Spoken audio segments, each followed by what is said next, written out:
Daniel, I met him at Volta, which is one of the major art fairs. It was during the Armory. I went to the Armory and saw a whole bunch of things that weren't that inspiring, but I'm sure were remarkably successful.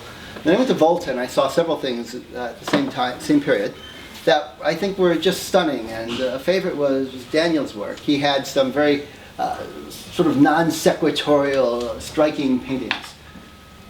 Without actually being offensive, which is kind of fun to try to do, because usually people try to provoke you with something that's naughty or just offensive, and his were just like quirky and imaginative.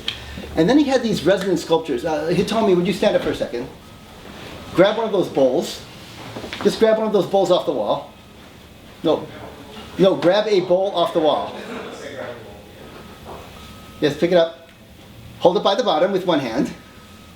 Hold it by the bottom with one hand and strike it with the other. Just go ding! Make a noise with it. Hear that? Hit it again. Hit it harder.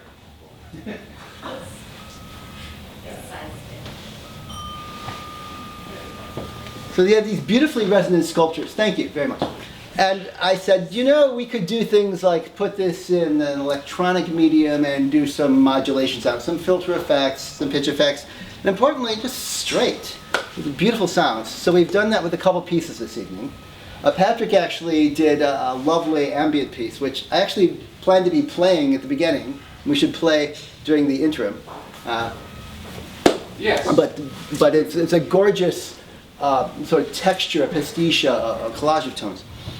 These are more individual tones, starting out to sound somewhat like gamelan pieces, and then slowly going into this first piece in particular, it goes into a serial composition or 12-tone composition.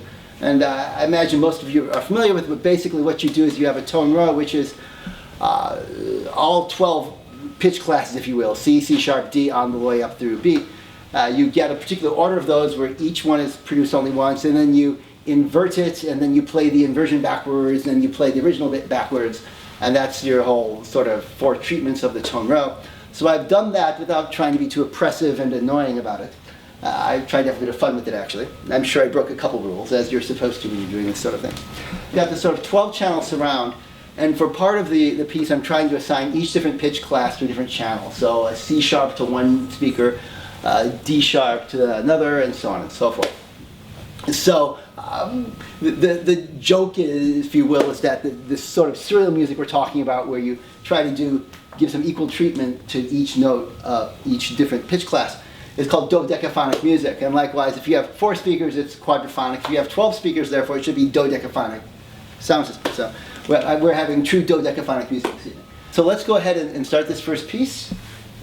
It's called Morphologies I.